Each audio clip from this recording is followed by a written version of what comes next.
நெறைய பேரு பக்கத்து வீட்ல இருக்கிறவங்க அதுல இன்வெஸ்ட் பண்ணியிருக்காங்க. சொந்தக்காரங்க, ஃப்ரெண்ட்ஸ் எல்லாம் இதுல இன்வெஸ்ட் பண்ணியிருக்காங்க. நாமளும் ஏன் எதுலயாவது இன்வெஸ்ட் பண்ணக்கூடாது அப்படின்னு நினைக்கிறவங்களா நீங்க? ஒண்ணுமே இல்லங்க. பக்கத்து வீட்ல இருக்கிறவங்க ஒரு சைக்கிள்ல போனாங்கன்னா, நீங்க உடனே என்ன நினைப்பீங்க? நம்ம ஒரு டூ வீலராவது வாங்கணும். நம்ம சொந்தக்காரன் டூ வீலர் வாங்குனா, நாம ஒரு காராவது வாங்கணும். எப்பவுமே அவன விட ஒரு படி மேல தான் இருக்கணும் அப்படின்னு நினைப்பீங்க.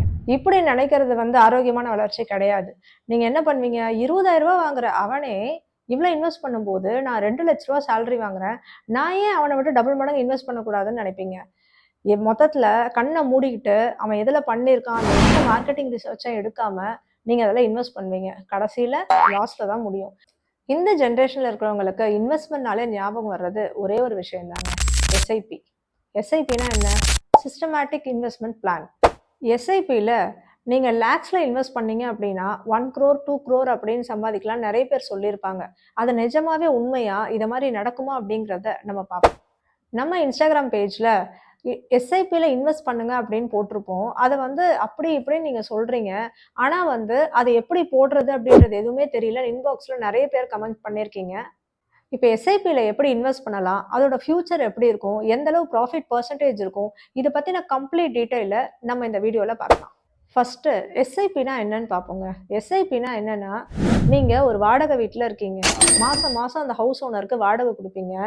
அவர் கேட்டா தான் குடுப்பீங்களா என்ன? கிடையாது. வாடகை குடுக்குறது உங்களோட கடமை. ஏன்னா அவரோட வீட்ல நீங்க இருக்கீங்க. எப்படி 10ஆம் தேதி ஆனா நீங்க ஒரு ரூ. 10,000 வாடகை குடுக்குறீங்கன்னா, அதே 10ஆம் தேதி ஒரு ரூ. 1000 எடுத்து எஸ்ஐபில போட்டுருங்க. இத மாசம் மாசம் வாடகை குடுக்குற மாரி எஸ்ஐபிலயும் நீங்க ஆட் பண்ணிட்டே வந்தீங்கன்னா, ஒரு 5 வருஷம் 10 வருஷத்துக்கு அப்புறம் நீங்க போடுற அமௌண்ட் இப்ப கம்மியா ரூ. 1000 இருந்தாலும், அப்ப லம்ப் சம்மா ஒரு பெரிய அமௌண்ட்டா இருக்கும். இதுதாங்க எஸ்ஐபி. நீங்க இந்த எஸ்ஐபில இன்வெஸ்ட் பண்றது ஒரு ஸ்டாக்கா இருக்கலாம், இல்ல ஒரு கோல்டா இருக்கலாம், இல்ல மியூச்சுவல் ஃபண்டா இருக்கலாம், இல்லாட்டி கமாடிட்டியா இருக்கலாம். ஃபர்ஸ்ட் 3 உங்களுக்கு தெரிஞ்சிருக்கலாம். கமாடிட்டினா என்ன? நீங்க அடுத்த கேள்வி கேட்பீங்க. நான் அதுக்கு உண்டான பதில சொல்லிடுறேன். கமாடிட்டினா என்னன்னா, நம்ம மஞ்சள், அரிசி இந்த மாரி எல்லா பேசிக்கான நம்மளோட வாழ்வாதாரத்துக்கு என்னெல்லாம் பேசிக்கான பொருள்லாம் இருக்கோ, அது எல்லாமே கமாடிட்டில வந்துரும். இதுதான் கிடையாது. காப்பர், அயர்ன், ஜிங்க், அலுமினியம் இது எல்லாமே கமாடிட்டி. இத கூட நீங்க எஸ்ஐபில வாங்கலாம். இப்ப வாடகை வீட்ல இருக்கிறவங்க, வாடகை குடுக்குற மாதிரியே எஸ்ஐபில போடலான்னு நான் சொல்லிட்டேன். நான் சொந்த வீட்ல இருக்கேங்க. நான் எப்படி எஸ்ஐபில போடுறதுன்னு உடனே அடுத்த கேள்வி வரும். அதுக்குண்டான பதில் என்னன்னா, உங்களுக்கு கண்டிப்பா சேவிங்ஸ்ன்னு ஒரு அமௌண்ட் வச்சிருப்பீங்க. நம்ம சம்பளம் வாங்குனதுல ஒரு சேவிங்ஸ்ன்னு பர்ட்டிகுலரா சேர்த்து வைப்பீங்க. அந்த சேவிங்ஸ்ல ஒரு 5 to 8% மட்டும் நீங்க எஸ்ஐபில போட்டுக்கிட்டே வாங்க. அது ₹10,000 இருக்கலாம், இல்ல ₹20,000 இருக்கலாம். அது உங்களோட சேலரிய பொறுத்து இருக்கு. இப்ப நீங்க ஒரு லோன் வாங்குறீங்க. லோன் வாங்கி லோனுக்கு இஎம்ஐ கட்டும்போது, பிரின்சிபல், இன்ட்ரெஸ்ட் அந்த மாரி ஒரு மாசம் கட்டிக்கிட்டே வருவீங்க. முதல்ல எக்ஸாம்பிள்க்கு ஒரு ரூ. 10,00,000 லோன் வாங்குறீங்கன்னா, அந்த ரூ. 10,00,000க்கு மாசம் மாசம் ஒரு ரூ. 50,000 ரூ. 60,000 கட்டிக்கிட்டே வருவீங்க. அந்த இஎம்ஐ நம்பர் ஆஃப் இஎம்ஐஸ் ஒரு 60 மாசம் இருக்கும். இல்ல 72 மாசத்துக்கு அப்புறம் உங்களுக்கு அந்த லோன் முடிஞ்சிடும். ஆனா எஸ்ஐபி என்னன்னா, நீங்க கொஞ்சம் கொஞ்சமா கட்டுறத கடைசியில லம்ப் சம்மா எடுப்பீங்க. லோன் முதல்லயே பல்க்கா வாங்கிட்டு கொஞ்சம் கொஞ்சமா அடைப்பீங்க. எஸ்ஐபி கொஞ்சம் கொஞ்சமா வாங்கிட்டு கடைசியில பல்க்கா நீங்க ரிட்டர்ன்ஸ் எடுப்பீங்க. நீங்க எஸ்ஐபில எப்படி இன்வெஸ்ட் பண்ண போறீங்க அப்படின்னு முடிவு பண்ணிக்கிட்டீங்கன்னா, உங்களுக்கு எவ்வளோ ரிட்டர்ன்ஸ் வேணும் அப்படின்றத முதல்லயே முடிவு பண்ணிக்கோங்க. அதுக்கு உண்டான ஸ்டாக்ஸ்ல நீங்க இன்வெஸ்ட் பண்ணுங்க. அது டெரிவேட்டிவ்ஸா இருக்கலாம், இல்ல ஃபியூச்சர் மார்க்கெட்டா இருக்கலாம். எது உங்களுக்கு நல்ல பெர்சன்டேஜ் ஆஃப் இன்ட்ரெஸ்ட் குடுக்குதோ, நீங்க அதுல இன்வெஸ்ட் பண்ணுங்க. ஜென்ரலாவே நம்ம மனுஷங்களுக்கு ஒரு விசித்திரமான பழக்கம் இருக்குங்க. ஒருத்தர் ஒண்ண வாங்குவாங்க. அவங்க ஒரு 2, 3 வருஷமா இன்வெஸ்ட் பண்ணி நல்ல ரிட்டர்ன் எடுத்திருப்பாங்க. இவங்க என்ன பண்ணுவாங்க, அதுக்கப்புறம் சரி அவங்களுக்கு அவ்ளோ ரிட்டர்ன்ஸ் வந்ததே, நம்ம இப்ப வாங்கலாம்ன்னு சொல்லிட்டு, இவங்க அந்த ஈக்விட்டியோ இல்ல ஸ்டாக்கோ வாங்குவாங்க.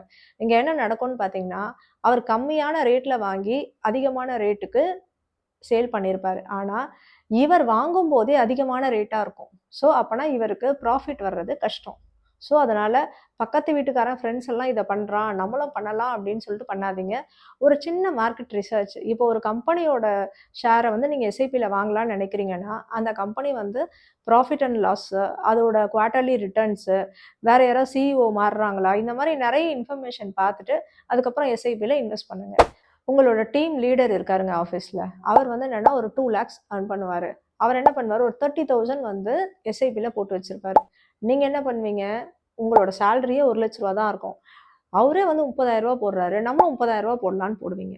இப்ப ரூ. 2,00,000 வாங்குறவருக்கு ரூ. 30,000 வந்து கம்மியான அமௌண்ட். ஆனா ரூ. 1,00,000 வாங்குற உங்களுக்கு ரூ. 30,000ன்றது ரொம்ப பெரிய அமௌண்ட். எஸ்ஐபில சேர்த்து வைக்கலாம் தான். ஆனா அதுக்கு முன்னாடி முதல்ல பிரசன்ட் லைஃப்ப நீங்க ஹேப்பியா வாழணும். இப்ப நீங்க 1,00,000 ஏர்ன் பண்றீங்க அப்படின்னா, அதுல ரூ. 10,000 எஸ்ஐபி போட்டா போதும். உங்க டீம் லீடர் ரூ. 2,00,000 சம்பளம் வாங்குறதால, அவர் ஒரு 5 வருஷத்துக்கு எஸ்ஐபி போட்டாலே போதும். ஆனா, நீங்க ரூ. 1,00,000 தான் சம்பளமே வாங்குறீங்க. நீங்க 10 வருஷத்துக்கு எஸ்ஐபி போட்டா தான், ஒரு கணிசமான தொகைய ப்ராஃபிட்டா ஏர்ன் பண்ண முடியும். நீங்க எஸ்ஐபில ஒரு ஸ்டாக் வாங்குறீங்க அப்படின்னா, அந்த ஸ்டாக் வந்து முதல்ல ப்ளூ சிப் ஸ்டாக்கா அப்படின்றத செக் பண்ணிக்கோங்க. இப்ப அடுத்த கேள்வி வரும். ப்ளூ சிப் ஸ்டாக்னா என்ன அப்படின்னு? அதாவது leading stocks HDFC bank, ICICI bank, Reliance இதெல்லாம் வந்து என்னன்னா, எப்பவுமே மூடக்கூடிய கம்பெனி கிடையாது. எல்லாமே ரொம்ப வருஷமா ஜெனரேஷன் வைஸா வந்து இருக்கிற கம்பெனி. நீங்க இப்ப எஸ்ஐபில இந்த மாதிரி கம்பெனிஸ்ல இன்வெஸ்ட் பண்ணீங்க அப்படின்னா, கண்டிப்பா உங்களுக்கு நல்ல ரிட்டர்ன்ஸ் வரும். அடுத்த கேள்வி. மியூச்சுவல் ஃபண்ட்னா என்னன்னு முக்கால்வாசி பேருக்கு தெரியவே தெரியாது. நானும் மியூச்சுவல் ஃபண்ட்ல போட்டிருக்கேன்னு சொல்லுவாங்க. ஃபர்ஸ்ட் மியூச்சுவல் ஃபண்ட்னா என்னன்னு பார்க்கலாம். இப்ப இப்ப எங்களுக்கெல்லாம் ஓரளவு ஸ்டாக்க பத்தி தெரியும். ஸோ நாங்க வந்து அதுல இன்வெஸ்ட் பண்றோம், பண்ணிட்டு இருக்கோம். இப்ப நீங்க என்ன பண்ணணும் அப்டின்னா, உங்களுக்கு ஸ்டாக்க பத்தி எதுவுமே தெரியாது. உங்களுக்கு தெரிஞ்சவங்களுக்கும் எதுவுமே தெரியாது. இதுக்கு தனியா ஒரு ஆடிட்டர்ஸ் குரூப் இல்லாட்டி தனியா குரூப் இருப்பாங்க. அவங்க என்ன பண்ணுவாங்கன்னா, ஆன் பிஹால்ஃப் of you they will do the stock trading. அதாவது ஒரு குரூப் ஆஃப் ஒரு ஸ்டாக்ஸ் இருக்கும். அவங்களுக்கு தெரியும் இந்த ஸ்டாக் எல்லாம் ஏறும், இது இறங்கும், இதுல இன்வெஸ்ட் பண்ணா பண்ணலான்னு. ஸோ நீங்க அவங்கள நம்பி உங்களோட காச குடுப்பீங்க. அதுதான் வந்து மியூச்சுவல் ஃபண்ட். நார்மலா மியூச்சுவல் ஃபண்ட்ல 85% வந்து நான் இப்ப சொல்ற இந்த கேட்டகரியில தாங்க இன்வெஸ்ட் பண்ணுவேன். Large cap, mid cap, small cap, flexi cap, hybrid cap இந்த மாதிரி நிறைய வெரைட்டிஸ் இருக்கு. இதுல எதுல வேணாலும் நீங்க வந்து மியூச்சுவல் ஃபண்டோட கேட்டகரியில இன்வெஸ்ட் பண்ண முடியும். இப்ப அடுத்த கேள்வி கேட்பீங்க, லார்ஜ் கேப்னா என்னன்னு சொல்லிட்டு. லார்ஜ் கேப்னா என்னன்னா, இந்தியாலேயே இருக்கிற டாப் மோஸ்ட் கம்பெனிஸோட லிஸ்டிங் எல்லாமே லார்ஜ் கேப்ல வரும். இந்த லார்ஜ் கேப்ல இன்வெஸ்ட் பண்ணீங்க அப்படின்னா, உங்க அமௌண்ட் வந்து 80 to 85% வந்து சேஃபராவே இருக்கும். இப்ப அடுத்தது மிட் கேப். மிட் கேப்னா என்னன்னு பார்த்தீங்கன்னா, ஒரு medium scale business, medium scale companies என்னெல்லாம் வருமோ, அது எல்லாமே மிட் கேப்போட கேட்டகரியில வரும். இது வந்து உங்களுக்கு அந்த அளவு லார்ஜ் கேப் அளவு ரிட்டர்ன்ஸ் குடுக்காது. பட் ஆனா அதுல பாதி அளவு வந்து உங்களுக்கு குடுக்கும். இப்ப லார்ஜ் கேப் வந்து நீங்க ₹1000 ஒரு ஸ்டாக் வாங்குறீங்க அப்படின்னா, மிட் கேப்போட ரேட் வந்து உங்களுக்கு ₹500 தான் இருக்கும். அதனால நீங்க லார்ஜ் கேப் ஒரு குவான்டிட்டி வாங்கும்போது, மிட் கேப் வந்து 2 வாங்கிக்கலாம். ஆனா லார்ஜ் கேப் அளவு சேஃபர் கிடையாது. பட் ஆனா இதுவும் ஏறுறதுக்கு சான்சஸ் நெறைய இருக்கு. நெக்ஸ்ட் நெறைய பிளான்ஸ் இருக்கும்போது, நீங்க ஏன் எஸ்ஐபில இன்வெஸ்ட் பண்ண சொல்றீங்கன்னு நெறைய பேர் கேட்குறீங்க.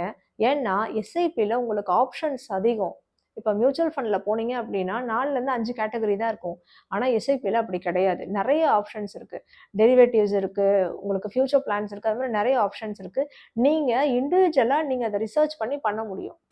இப்ப எஸ்ஐபில நீங்க ஒரு ஸ்டாக் வாங்குறதா முடிவு பண்ணிட்டீங்க. நீங்க அந்த ஸ்டாக் வாங்கணும்னு கிளிக் பண்ணும்போது பார்த்தீங்கன்னா, என்எஸ்சி, பிஎஸ்சின்னு 2 ஆப்ஷன் வரும். சரி இதுல எது வாங்குறதுன்னு குழப்பமா இருந்தீங்கன்னா, அதுக்குண்டான பதிலையும் நான் இப்ப சொல்றேன். என்எஸ்சினா நேஷனல் ஸ்டாக் எக்ஸ்சேஞ்ச், பிஎஸ்சினா பாம்பே ஸ்டாக் எக்ஸ்சேஞ்ச். பிஎஸ்சில மோஸ்ட்லி யாரும் வாங்க மாட்டாங்க. ஏன்னா, இன்னைக்கு இருக்கிற கம்பெனி நாளைக்கு இருக்காது. ஸோ, அதனால முடிஞ்ச அளவு நீங்க எஸ்ஐபில இன்வெஸ்ட் பண்ணும்போது, நீங்க வாங்குற ஸ்டாக்க என்எஸ்சில மட்டும் தான் வாங்கணும். இது மாதிரி நீங்க இன்னும் நெறைய ஃபினான்ஷியல் இன்ஃபர்மேஷன் தெரிஞ்சுக்கணும்னா, குவிண்ட்ராஃபின் சேனல சப்ஸ்கிரைப் பண்ணுங்க, ஃபாலோ பண்ணுங்க, சேவ் பண்ணுங்க.